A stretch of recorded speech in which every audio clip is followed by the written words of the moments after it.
The perfect frequency. The harmonium chamber gleamed like a crystallized dream in the center of the Galactic Council's orbital station. Counselor Verith of the Melodian Collective adjusted her resonance nodes, feeling the familiar comfort of absolute mathematical precision. For 3,000 cycles, the Council had maintained perfect harmonic governance. Every decision calibrated to exact frequencies, every debate resolved through tonal consensus. Veritha's chromatic skin shimmered through predictable wavelengths as she addressed the assembly. The integration protocols for Sector 47B are complete. All species have aligned to the fundamental chord. Ambassador Krell, whose crystalline body refracted light in geometrically perfect patterns, hummed his approval at exactly 432 Hz. Exemplary work, Counselor. Another system brought into concordance. The chamber itself was a marvel of acoustic engineering. Every surface calculated to eliminate discord, every material chosen to enhance harmonic resonance. When the Council spoke in unison, as they often did, the sound was mathematically flawless, a symphony of perfect agreement that made lesser species weep with its beauty. Verith had spent 2 centuries studying harmonic governance. The principle was elegant in its simplicity. If all sentient beings could be taught to communicate through standardized musical frequencies, conflict would become impossible. Disagreement couldn't exist when everyone literally sang from the same score. The Melodian Collective had perfected this art first, transforming their entire civilization into a living orchestra. The crystalline concordat had followed, their rigid molecular structures naturally inclined toward vibrational harmony. One by one, species across the galaxy had embraced the system, and for millennia, peace had reigned.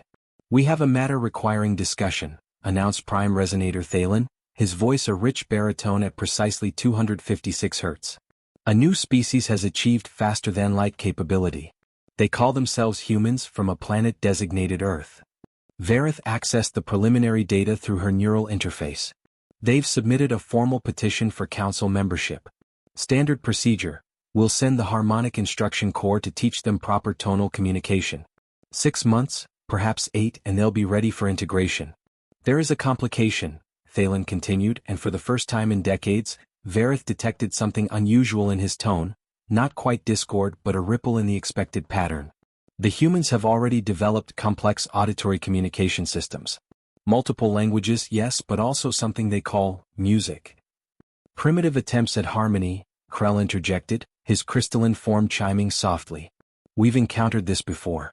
The Valorian species had crude musical traditions before we elevated them." Verith reviewed the audio samples attached to the report. Human music was diverse. She found examples of what they called classical, structured compositions that showed promise, mathematical progressions that approached proper harmony. This would be workable. "Begin standard integration protocols," she ordered. "Send Instructor Kelios with the core. He's patient with emerging species." 3 weeks later, Verith received her first concerning report. "Counselor," Kelios's message began, his usually steady tone wavering slightly, "we've encountered unexpected resistance. The humans are enthusiastic about learning harmonic principles. Too enthusiastic. They keep wanting to experiment with the frequencies." Verith wasn't worried. Every species went through an adjustment period. Redirect their enthusiasm toward proper study. Show them the beauty of mathematical precision. The second message arrived 2 days later. "They're not defiant exactly," Kelios reported. They keep asking what-if questions. What if they combined a major third with a diminished fifth? What if they intentionally disrupted the rhythm? They have this concept called improvisation that seems fundamentally opposed to harmonic governance. "Schedule additional instruction sessions," Verith replied, feeling the first flutter of something she hadn't experienced in centuries: uncertainty. "Emphasize the importance of concordance." The third message came with an audio attachment. "Counselor, you need to hear this. They've created something. They call it jazz." Verith activated the file with one of her resonance nodes. For 4.3 seconds she experienced perfect confusion, an oxymoron that shouldn't exist in a harmonious universe. The sound was chaos.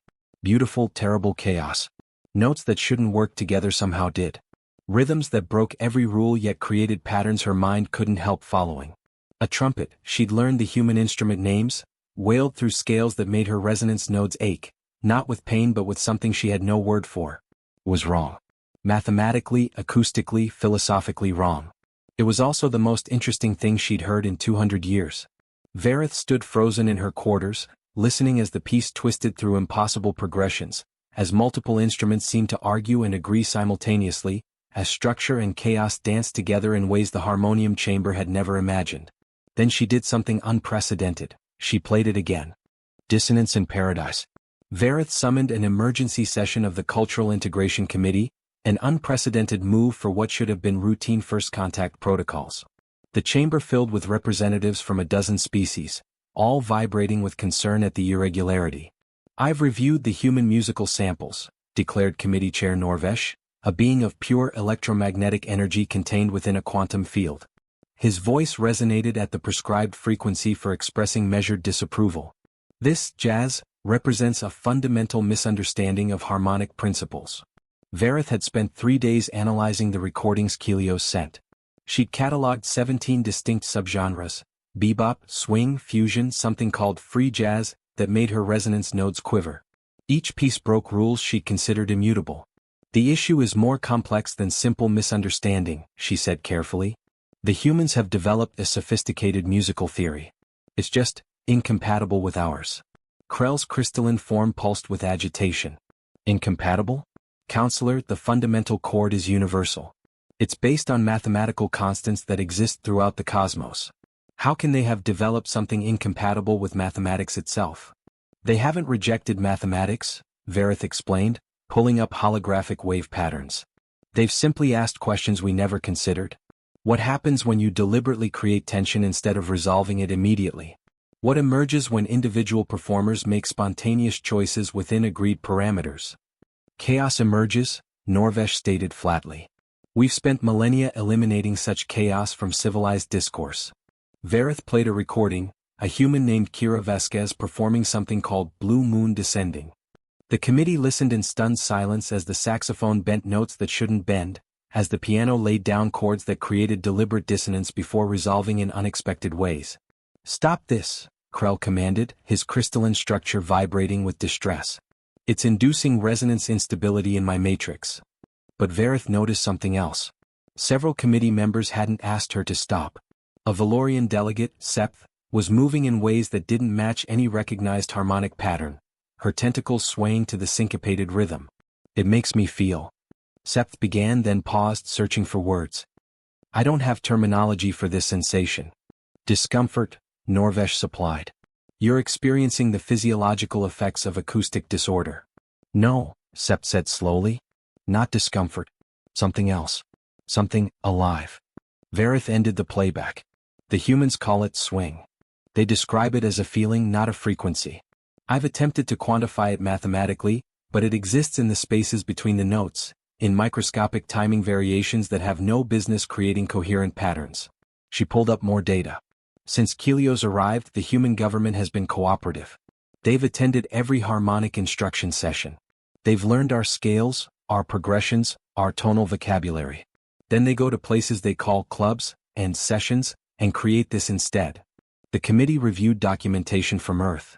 Images of dimly lit rooms packed with humans, all focused on a small stage.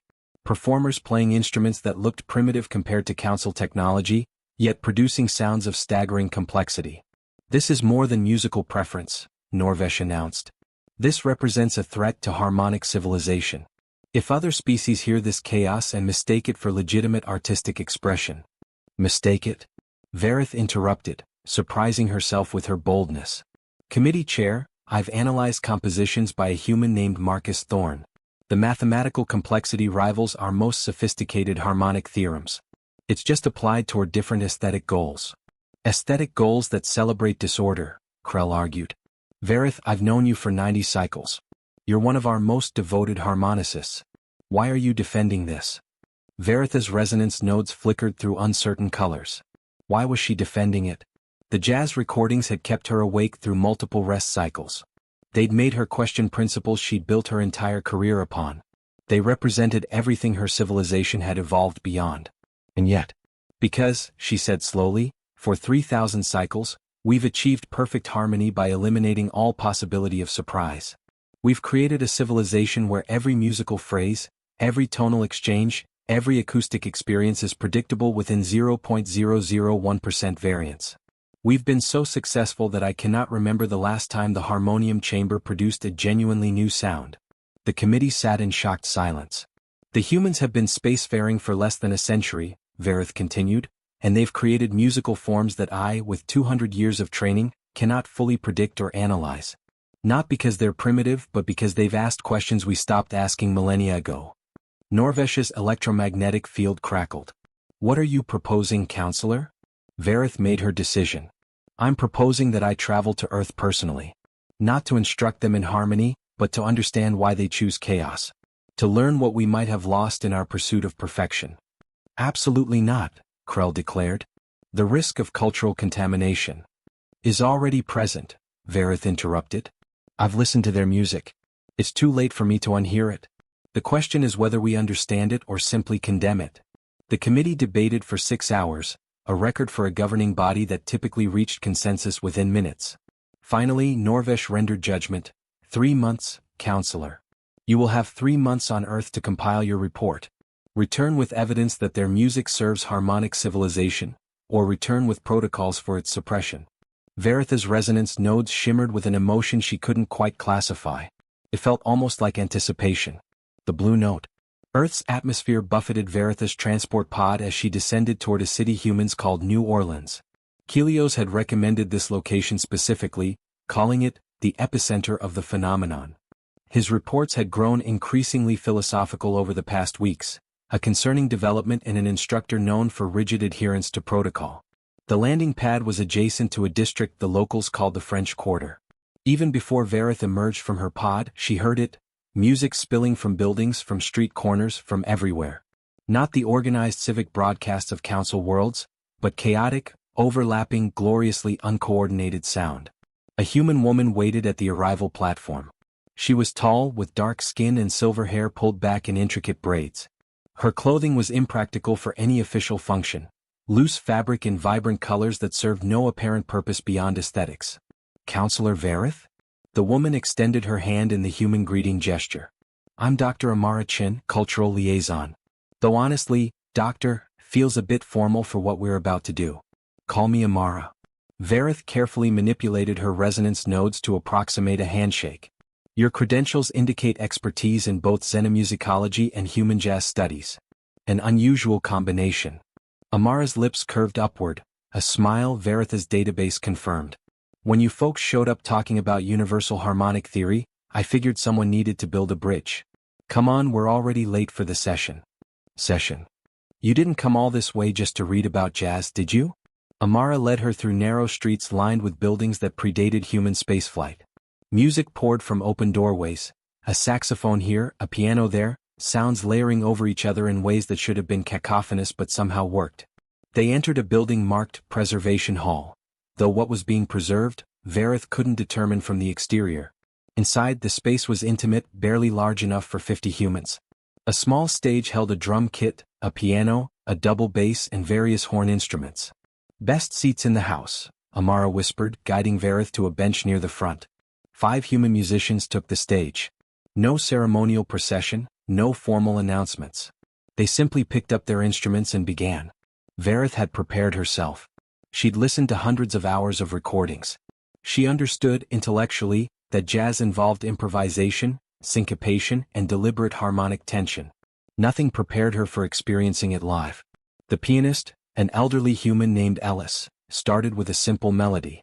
4 bars, uncomplicated, almost classical in structure.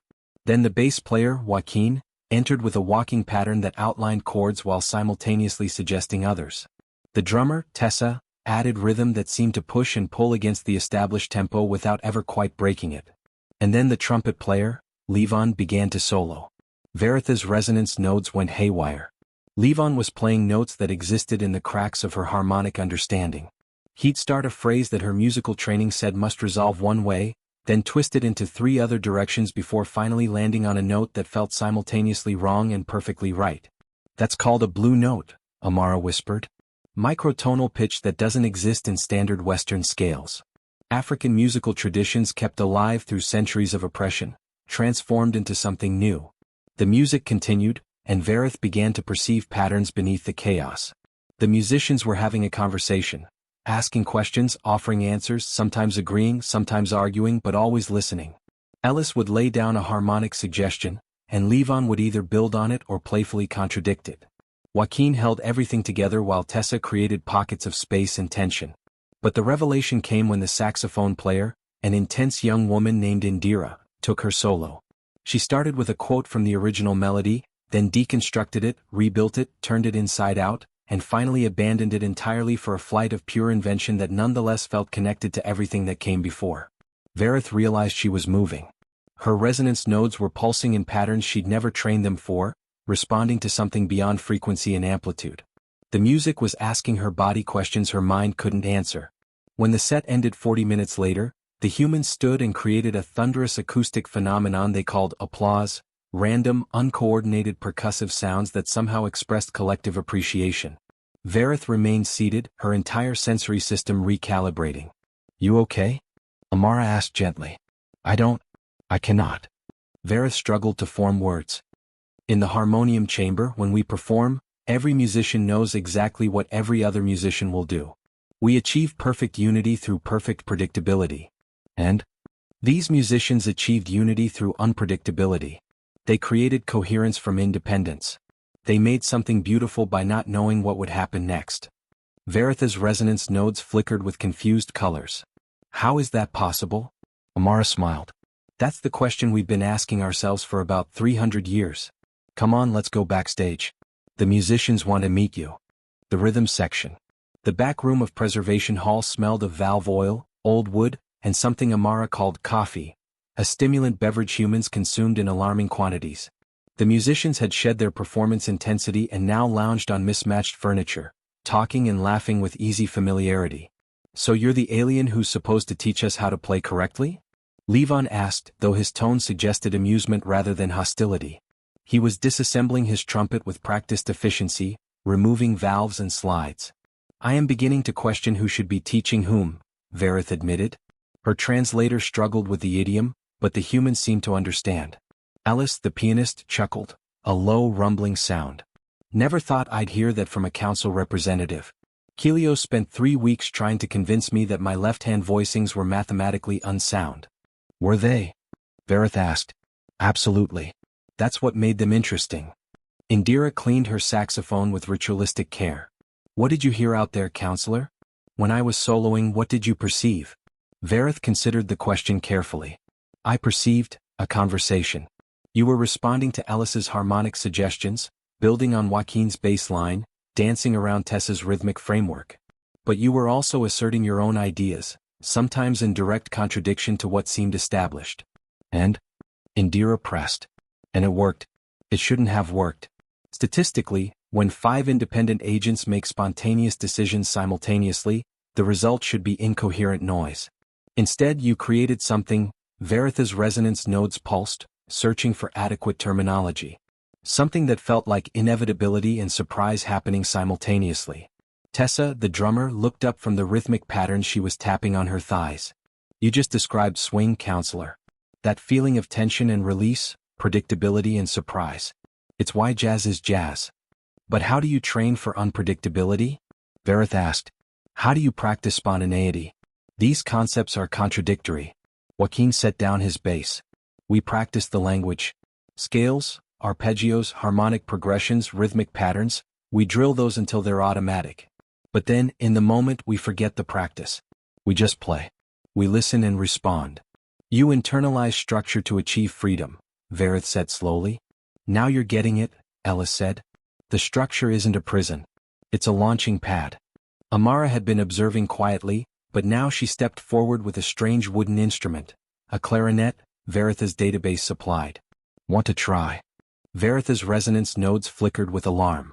"I have no training on human instruments. My people create sound through direct manipulation of our biological resonators." "Even better," Amara said. "No bad habits to unlearn. We're going to play a blues in B-flat. Just 12 bars, simple chord progression. Ellis will walk you through it once, then we'll play it again and you jump in whenever you feel ready. Don't think. Just listen and respond." This violated every principle of Vareth's musical education. Performers spent years preparing before attempting public creation. The idea of improvising without extensive rehearsal was professionally reckless. And yet, Ellis played the progression, explaining as he went. 4 bars of B-flat 7. 2 bars of E-flat 7 back to B-flat. Then F7 E-flat 7 B-flat 7, F7 turnaround. Simple. It was deceptively simple. Veritha's analytical mind could track the chord structures easily. But when the band began playing and Amara nodded for her to enter, Verith froze. "Don't think," Amara whispered. "Listen to Tessa's hi-hat. Feel where the one is. Let your resonance nodes do what they want to do." Verith focused on the drum pattern, the steady pulse underneath everything else.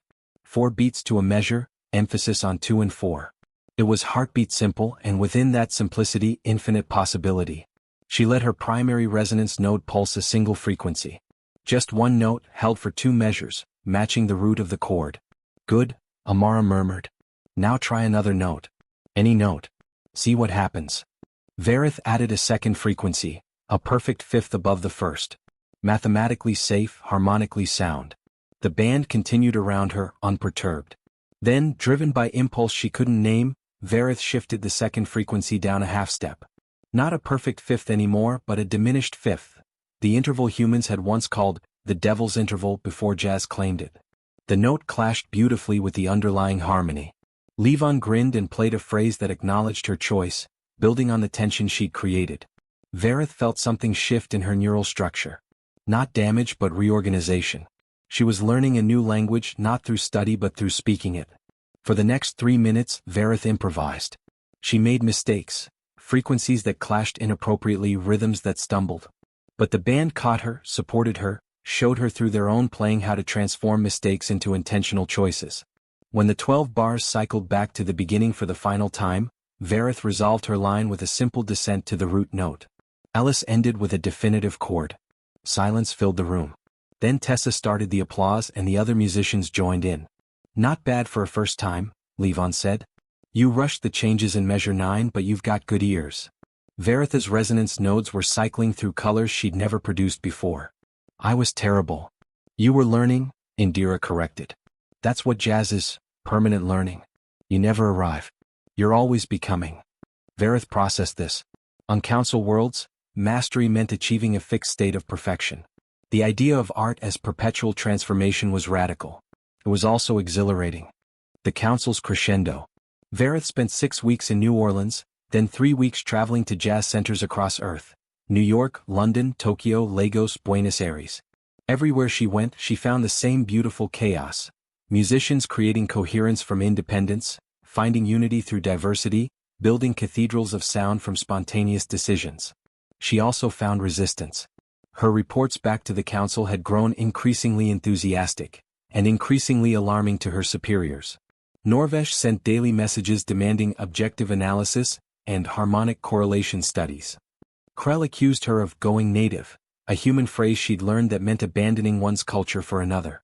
But Verith had also discovered something that changed everything. She was in a club in Chicago, listening to a fusion ensemble led by a saxophonist named Victor Reeves, when she saw them, 3 Valorians in the back of the room, their tentacles swaying to the polyrhythmic drums. Next to them sat a young crystalline, her rigid structure somehow moving in ways Verith had never seen her species achieve. During the break, Verith approached them. "You're not supposed to be here," she said to the crystalline, whose designation was Prism 7.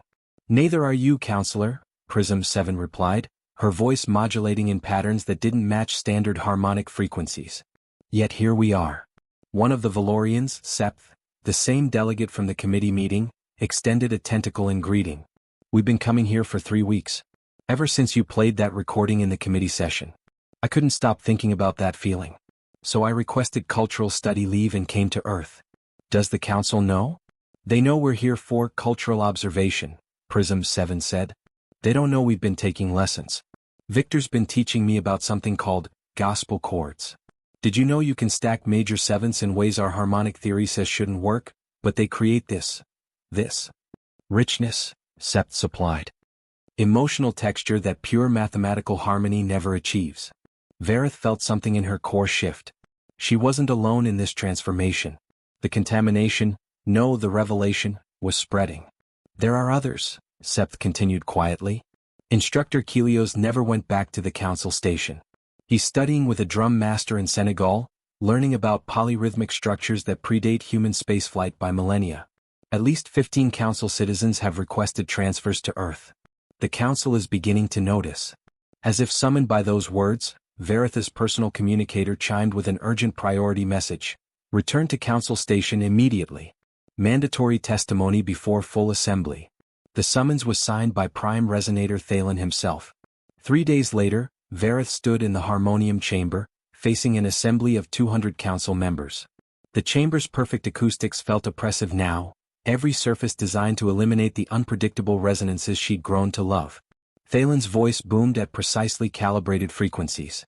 Councillor Varith, your reports have caused considerable discord, if you'll pardon the expression, among the council leadership. You were sent to evaluate human music for potential integration with harmonic civilization. Instead, you've submitted documents that read more like revolutionary manifestos. Varith stood straight, her resonance nodes steady. I have documented my findings accurately, Prime Resonator. You've documented your conversion, Norvesh interjected. You claim that chaos is superior to order, that improvisation trumps preparation, that emotional impact matters more than mathematical precision. I claim none of those things, Varith replied calmly. I claim that they're false dichotomies. The humans haven't rejected structure, they've expanded our understanding of what structure can be. They haven't abandoned mathematics, they've asked what mathematics sounds like when you include variables we've always eliminated. Krell's crystalline form resonated with disapproval. You speak in riddles, counselor. The fundamental question is simple. Can human music be harmonized with council standards, yes or no? Varith had prepared for this moment. She'd spent the return journey crafting her response, knowing it would determine not just her career, but possibly the future of human council relations.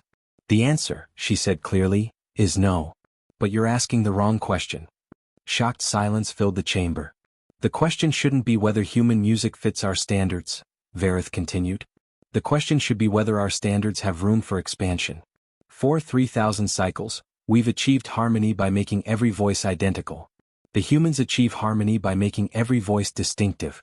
Both approaches have value. She activated a holographic display, showing waveform analyses side by side. This is a council harmonic composition, mathematically perfect, completely predictable. And this is a jazz piece by a human named Coltrane, mathematically complex, partially unpredictable. Both create beauty. Both create meaning. They simply optimize for different values. And you propose we abandon 3 millennia of harmonic theory for human chaos? Thalen demanded. I propose we learn from them, Varith said. Just as they're learning from us. Kelios has been teaching harmonic theory to human musicians. They're incorporating our mathematical approaches into new compositions.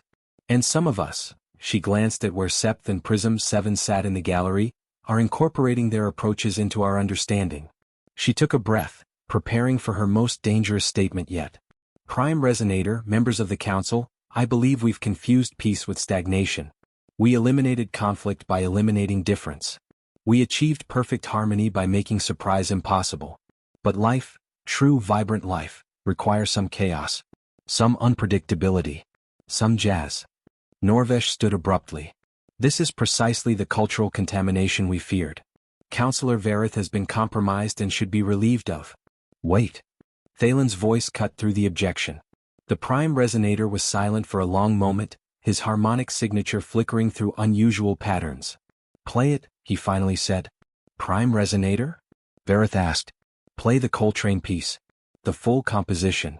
Let the council hear what has transformed you so completely. Varith hesitated. This could go catastrophically wrong. But she activated the audio file, A Love Supreme, performed live in 1965, before humans had even left their own planet. For 16 minutes, the harmonium chamber, designed to eliminate all acoustic chaos, filled with the sound of 4 humans exploring the boundaries of musical possibility. Coltrane's saxophone cried and soared, McCoy Tyner's piano laid down shifting harmonic foundations, Jimmy Garrison's bass walked between structure and freedom, Elvin Jones's drums created layers of polyrhythmic complexity. Varith watched the council members. Some showed obvious distress, their harmonic signatures destabilizing. But others, including she noticed Prime Resonator Thalen, sat motionless, absorbing the sound with what looked like hungry attention. When the final note faded, silence held the chamber for a full 30 seconds. Then Thalen spoke, his voice uncharacteristically quiet. "I heard my name." Every head turned toward him. "In that chaos," Thalen continued, "in that magnificent, terrible chaos, I heard patterns that sounded like my name. Like my childhood. Like colors I've never seen. How is that possible?" Varitha's resonance nodes pulsed with hope. Because chaos isn't random, prime resonator. It's complexity we haven't learned to read yet. The humans have been reading it for centuries. They could teach us if we let them. The vote took 3 hours, another record for the council. In the end, the decision was narrow but definitive. Humans would be granted provisional council membership, with one unprecedented condition. They would not be required to abandon their musical traditions. Instead, a new category would be created, cultural exchange protocols, allowing council species to learn human musical approaches while humans studied harmonic theory. It was compromise. It was messy. It was imperfect. It was jazz. The first fusion. 6 months after the council's decision, the Orbital Cultural Exchange Center opened in neutral space between Earth and the council's core worlds. The station was an architectural compromise, half designed with the council's acoustic perfection, half with Earth's intimate performance spaces.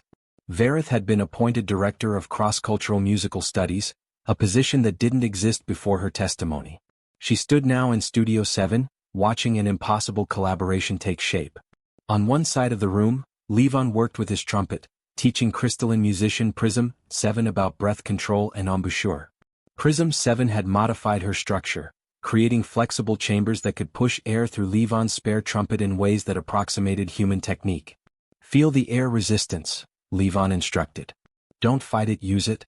That slight restriction is what gives the horn its voice." Prism 7 produced a sound that was half trumpet, half crystalline chime. It shouldn't have worked. Varitha's analytical mind said it violated principles of both acoustic physics and proper crystalline resonance. It was beautiful. On the other side of the studio, Tessa sat with 3 melodian percussionists, demonstrating something called playing behind the beat. The Melodians, whose entire civilization was built on precise timing, struggled with the concept of intentional rhythmic delay. "It's not about being late," Tessa explained, tapping a subtle pattern on her practice pad. "It's about creating space between the pulse and the sound. That space is where the groove lives." One of the Melodians, a young composer named Rither, attempted the pattern. His first tries were mathematically delayed, exactly 0.3 seconds behind the beat, consistent and measurable. "Too perfect," Tessa said gently. "The delay has to breathe. Sometimes shorter, sometimes longer, but always feeling connected to the pulse."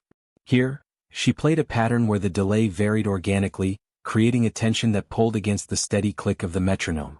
Rither tried again. This time, his timing varied, unpredictable yet somehow right. When he finished, his resonance nodes were flickering with excitement. "I've never felt rhythm that way before," he said. "It's like the beat is a conversation partner, not a ruler." Varith made notes, documenting everything. The scientific part of her mind remained engaged, analyzing and measuring. But she'd learned to let another part of herself simply experience and appreciate. Amara entered the studio with an elderly human man Varith didn't recognize.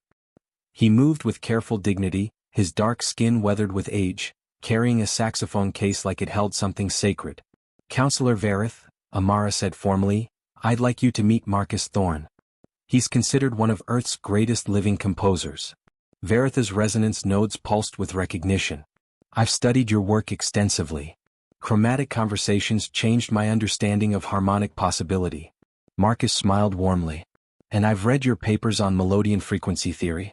Been thinking about them for months now. Had some ideas I wanted to try if you folks are willing." "What kind of ideas?" Varith asked. Marcus set down his case and pulled out charts, musical notation hybrid that combined human staff notation with council frequency markers. "I've written a piece for mixed ensemble. 3 humans, 3 council musicians, playing a composition that doesn't belong fully to either tradition." He distributed the charts. Varith scanned hers, seeing passages that looked like traditional jazz notation interspersed with sections marked imprecise council frequencies, and other sections marked simply free improvisation within harmonic field. "This is ambitious," Varith said. "Perhaps too ambitious. Some of these transitions, the humans improvising while the council members maintain harmonic structure, The mathematical probability of achieving coherence is very low. Sure, Marcus agreed cheerfully. That's what makes it interesting. Look, I'm 93 years old. Spent my whole life pushing boundaries. Now I get to push boundaries that cross species? This is every composer's dream. They assembled the ensemble. Marcus on saxophone, Levon on trumpet, and Tessa on drums representing humanity. Verith on resonance nodes, Prism 7 on modified trumpet, and Rither on melodic percussion representing the council. The piece was titled First Contact Suite. They started with a unison melody, simple, singable, something both traditions could grasp. Then the composition fractured intentionally, humans taking the melody into jazz harmonies while council musicians maintained the original frequency ratios. It should have been a disaster. The two approaches diverged, creating what Verith's training identified as unacceptable dissonance. But then something shifted. Marcus bent a note on his saxophone, pushing it toward the frequency Verith was holding. Verith responded by modulating slightly, meeting him halfway. The dissonance didn't disappear. It transformed into tension, and that tension became a new kind of harmony. Prism 7 caught the idea, using her hybrid trumpet to create sounds that existed between jazz and council precision. Rither abandoned his perfect metric timing, letting his rhythm breathe with Tessa's groove while maintaining enough structure for Verith to follow. The music became a conversation across species, across philosophies, across entirely different ways of understanding sound itself. When they reached the improvisation section, no one knew exactly what would happen, and that uncertainty became the source of the music's power. They played for 20 minutes, the composition morphing and evolving. Sometimes it sounded more like jazz, sometimes more like council harmonics, and sometimes like neither, like something new emerging from the synthesis. When they finished, Verith realized the observation gallery had filled with spectators, council members, humans, and representatives from a dozen other species, all drawn by the unprecedented sound. Amara was crying, tears streaming down her face in the human expression of overwhelming emotion. "Do you know what you just did?" she asked. "Created a mess?" Levon suggested with a grin. "You created proof," Amara said. "Proof that different approaches to truth can coexist.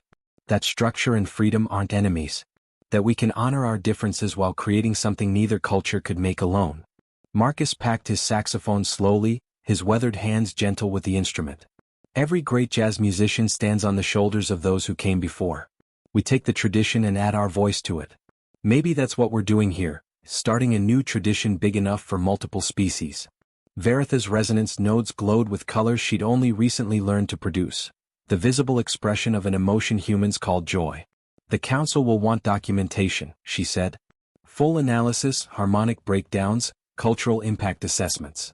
"Let them have it," Marcus replied. "But first let's play it again. I heard some things in that improvisation section I want to explore further." They played it 3 more times that day. Each performance was different, each discovered new possibilities. By the 3rd run-through, they'd attracted an audience of 50, including, Verith noticed with satisfaction, prime resonator Thalen himself, standing quietly in the back, his harmonic signature fluctuating in ways she'd never observed before. After the session ended and the others had left, Thalen approached Verith. "I've been taking lessons," he admitted quietly. "Lessons? Piano? From a human instructor via ensemble communication. I'm terrible at it, my timing is too precise apparently. But I'm learning." He paused. "I'm learning that being terrible at something new is better than being perfect at something old." Verith felt a warmth in her core. "Prime resonator, that might be the most jazz thing I've ever heard you say." Thalen's harmonic signature rippled with something that might have been laughter. "Don't tell the council. I have a reputation to maintain." But they both knew the secret was already spreading. Across council worlds, musicians were experimenting with improvisation, with syncopation, with the deliberate creation of tension and release. And on Earth, jazz musicians were incorporating harmonic frequency theory, mathematical progressions, and council acoustic principles into their compositions. Neither culture was being diluted. Both were being enriched. That night, Verith composed a message to the Cultural Integration Committee, attaching recordings of the day's session. Her conclusion was simple. "We did not achieve harmony with humanity. We achieved something better.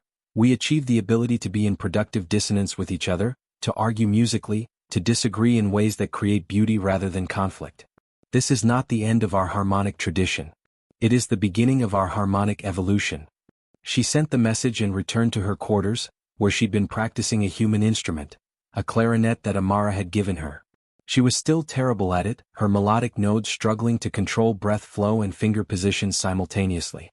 But every mistake was teaching her something. Every unexpected sound was expanding her understanding.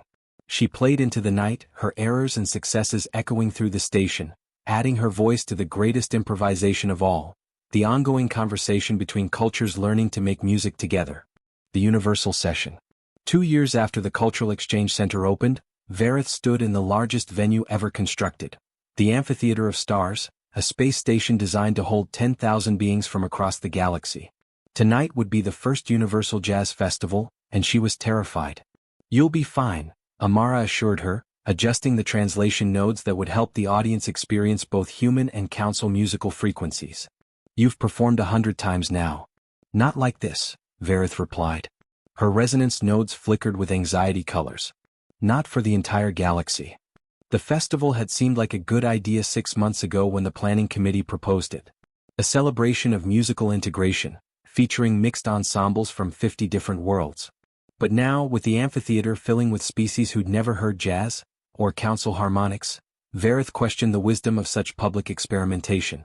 Marcus Thorne found her backstage, moving slower than before but still carrying his saxophone with reverent care. At 95, he insisted he had at least one more major performance in him. "Nervous?" he asked. "Terrified," Verith admitted. "What if they don't understand? What if we've built this entire cultural exchange on principles that don't translate beyond our specific species?" Marcus laughed, a sound like warm gravel. "Then we'll fail spectacularly and someone will learn from our mistakes.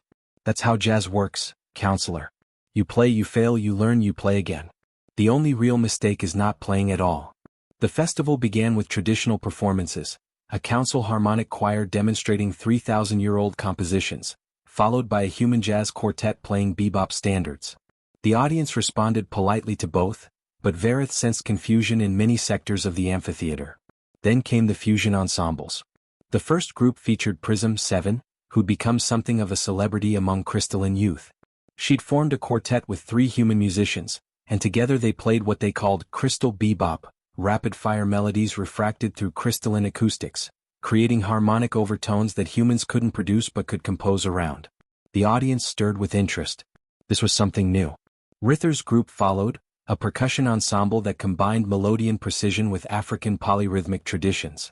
They created cascading patterns of sound that seemed mathematically impossible yet emotionally inevitable. But the main event was the Universal Ensemble, 15 musicians from 9 different species, performing a composition that Marcus and Verith had spent 18 months developing. It was called The Conversation, and it would be either a triumph or a disaster. Verith took her position at the center of the stage, surrounded by a semicircle of musicians. She'd composed the main themes, but the arrangement was collaborative. Every musician had contributed passages that showcased their cultural traditions while leaving space for others to respond. They began with silence, 30 seconds of stillness that let the audience's anticipation build. Then Verith produced a single frequency, the fundamental tone that had opened council ceremonies for millennia. Marcus responded with a blue note on his saxophone, bending the frequency slightly sharp, creating tension against Verith's purity. A Valorian percussionist, Septha's student, added a heartbeat rhythm, irregular, organic, alive.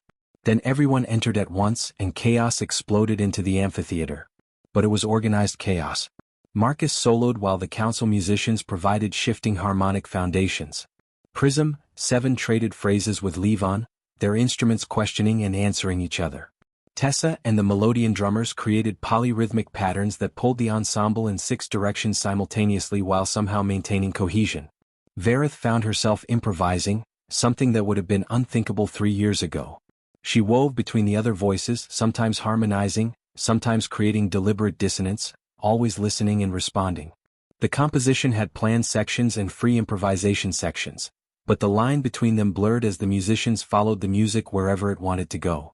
At one point, everything reduced to just Verith and Marcus, trading 2-bar phrases, council frequency meeting jazz saxophone, each trying to surprise the other, each finding common ground in the spaces between their differences. The audience disappeared. Time disappeared. There was only the conversation, the eternal improvisation of beings learning to make music together. When they reached the final section, Verith took the biggest risk of her life.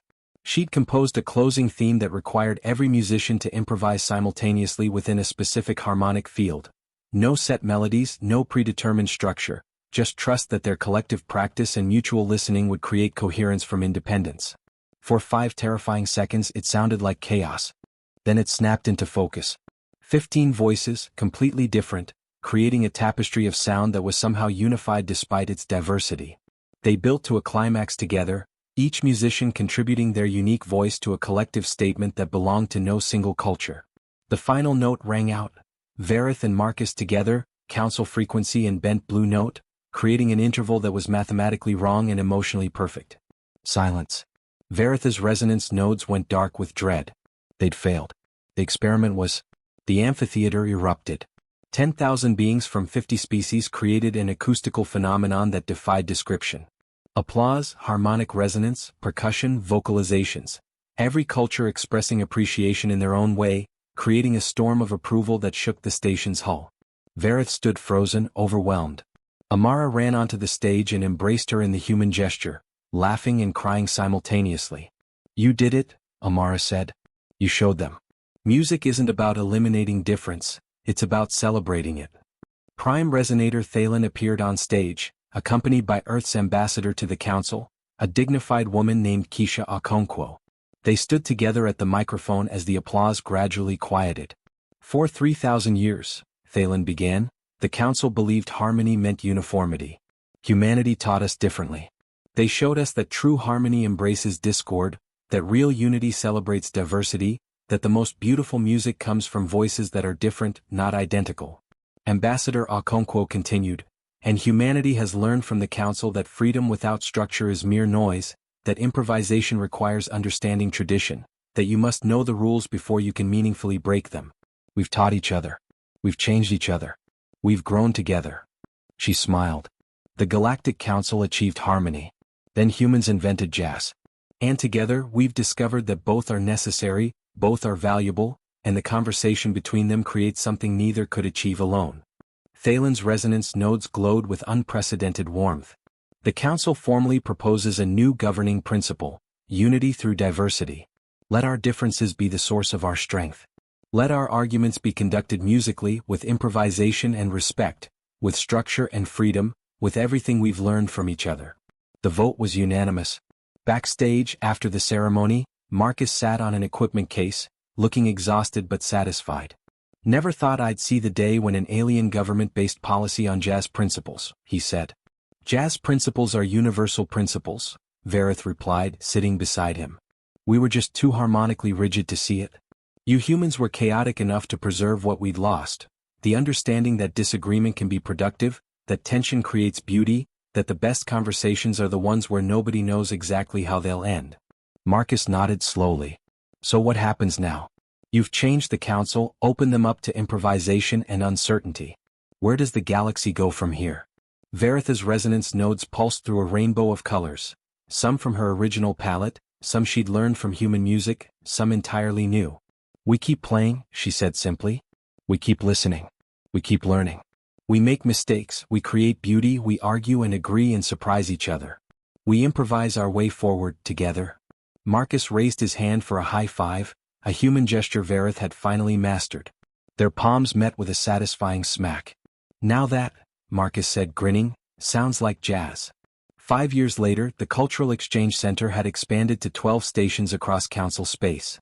Mixed ensembles performed regularly, jazz clubs had opened on 17 different worlds, and the council conservatory had added improvisation studies as a required course.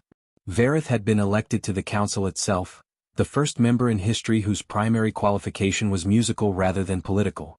She used her position to advocate for what she called harmonic diversity. The principle that unity didn't require uniformity, that a civilization could be coherent while containing multitudes. The galaxy hadn't become perfect. There were still conflicts, still disagreements, still species who resisted change. But now those conflicts were negotiated differently, with listening, with improvisation, with the understanding that resolution didn't mean elimination of difference. On quiet nights, Verith would go to the original preservation hall in New Orleans, still standing, still hosting sessions, still creating that indefinable feeling called swing. She'd sit with her clarinet, still imperfect after years of practice, and play with whoever showed up. Sometimes it was humans. Sometimes council members. Sometimes species from worlds that hadn't existed in databases 5 years ago, drawn by rumors of this strange art form that made beauty from chaos. They'd play blues, bebop, fusion, free jazz, and forms that didn't have names yet. They'd make mistakes and discoveries. They'd argue musically and find unexpected harmonies. And in those moments, in those improvised conversations between beings who shouldn't have been able to understand each other, Vareth heard the future. Not harmonious in the old sense, not perfectly predictable but alive with possibility. The galaxy had achieved harmony once, through uniformity and precision. Then humans invented jazz. And everything got beautifully, necessarily, wonderfully complicated. The conversation would continue forever, eternal improvisation, universal session. And that was exactly how it should be.